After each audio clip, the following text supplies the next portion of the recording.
Hey guys, what's up? It's Josie back here again. It's time for my annual Minnesota Vikings record prediction. The 2019 edition is finally here.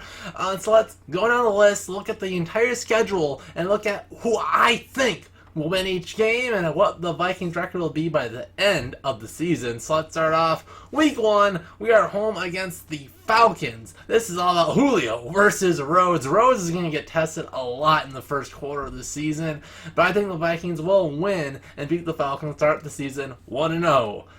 And then we move out to Green Bay, our least favorite neighbor, and we take on these new Packers. It doesn't really matter. They got rid of Mike Daniels, who was the biggest threat in the middle of the Vikings defense or offense, so the Vikings pull out another W in Green Bay to go start out the season 2-0. Next week, we are home against the Raiders. A big lull.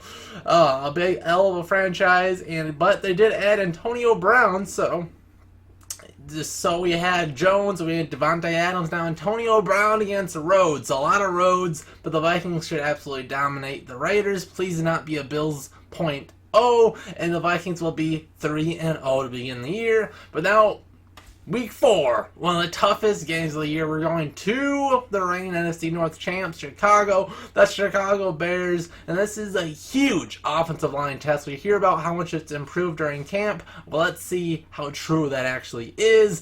It's Mack versus the buffed up O'Neal, Akeem Hicks versus Elfline round 2, and rookie Bradbury gets some action in the middle of that Bears defense. That's really where they put their money. And everybody wants to talk about how good Mack was, but the interior of the Bears D-line ripped up apart the Vikings offensive line last year. Hopefully Bradbury can patch it up, but first loss of the season is incoming. Our record at Soldier Field is already pathetic, and the Bears, I think at that point of the year, might be the better team. Defense usually starts a little bit ahead of offenses. But Week 4, another joke of a franchise right now, and that is the Giants.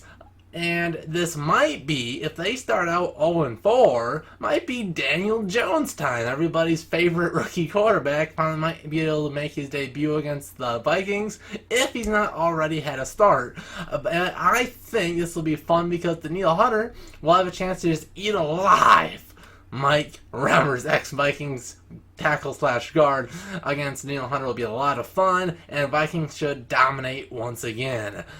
Next, we have another revenge game. The Eagles come to town, another huge offensive line test. I think at this point of the season, everything should be a little more cohesive. Hopefully not a whole lot of injuries, but hopefully the offensive line is intact and doing good at this part of the year.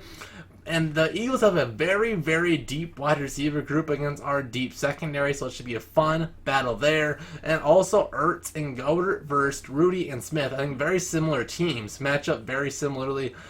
But I'll give the slight edge to the Vikings. A little home field magic gives the Vikings a slight edge. Should be a nail-biter, just like last year, hopefully not like the year before. And the Vikings start out the season on a very impressive 5-1. Next week, we go to Bryce the Beast, Detroit Lions.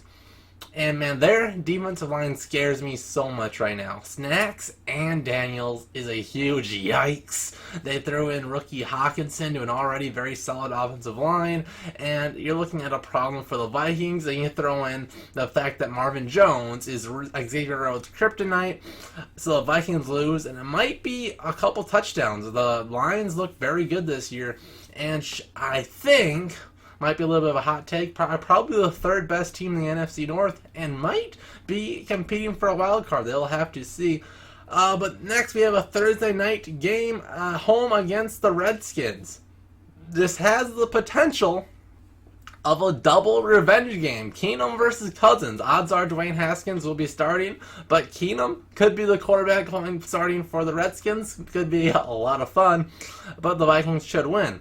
Next, we go to another tough game. We go to Kansas City, the 2018 Rams game 2.0. This could be that type of a shootout. Everybody's scoring a bunch of points. The defense is looking pretty bad.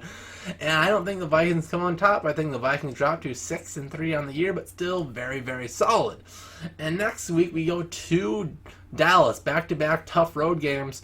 Amari Cooper versus Xavier Rhodes, another tough matchup. And Zeke, maybe. He's holding out right now, but to see if he actually plays.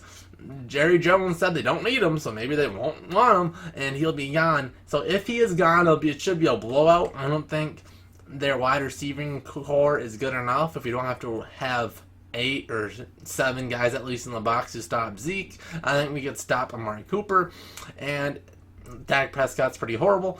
So if they have Zeke, it'll be a nail biter. It'll be close. In Dallas, that good home field advantage, it'll be very close. A lot like the Eagles game. But the Cowboys aren't as good as the Eagles, so on the road I think we can win a close one even on the road. But if Zeke's not playing, it should be an absolute blowout. But next we come home against the Broncos. This will be a huge test for Reef and O'Neal, Chubb and Von Miller, one of the best outside rushing tandems in the NFL. But their offensive guard is garbage. We should take home a pretty easy W. It'll be a low-scoring game, but the Vikings should come out on top. So we're at the bye, and the Vikings are sitting 8-3. Pretty solid. You're looking for that 10-win area to make the playoffs. 11 wins should win the division. 12 wins, hopefully for that bye. So we're in a pretty good situation at this point. But next week, we're going to Seattle after the bye. Vikings always come off slow off the bye. But on paper, we are better than the Seahawks. I don't think there's much to disprove that, but some Russell Wilson magic, some home field coaching, some home field cooking even, and the Seahawks beat the Vikings. They always find a way to beat the Vikings somehow, but they also beat the Packers, so win some and lose some, right? But then we come home and we beat the Lions, and I think at this point in the year, barring injuries, the offensive line is a lot better than it was at this point or at the beginning of the season, even last year. So I think we win. It'll be a close one, but we jump to 9-4, just in time to go to the LA Chargers the next week. And their defense is just full of studs. Their offense is pretty good too, but their defense really doesn't get enough shine for how many good stud players are on their defensive side of the ball.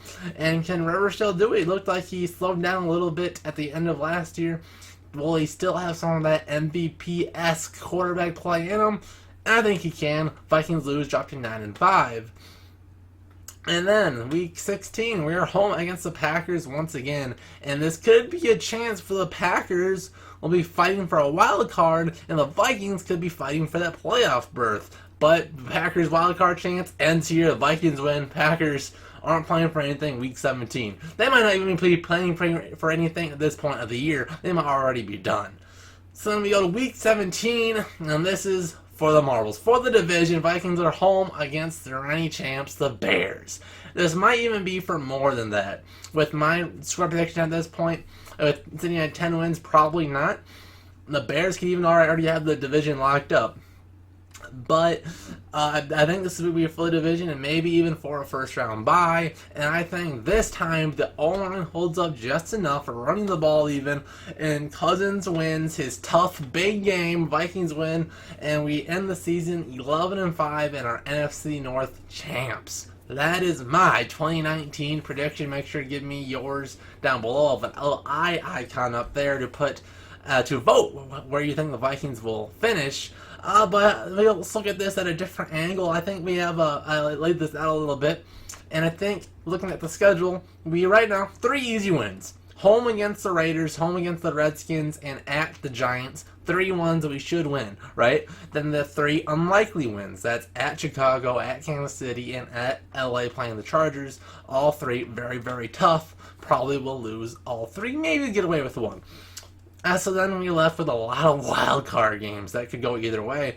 So Lions, home and away. The division games are always going to be tough, right? Green Bay, home and away.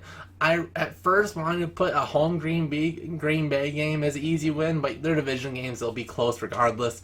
But I do think the Vikings will probably win at home against the Packers. On the road, maybe about 50-50 chance, right? Home versus the Bears.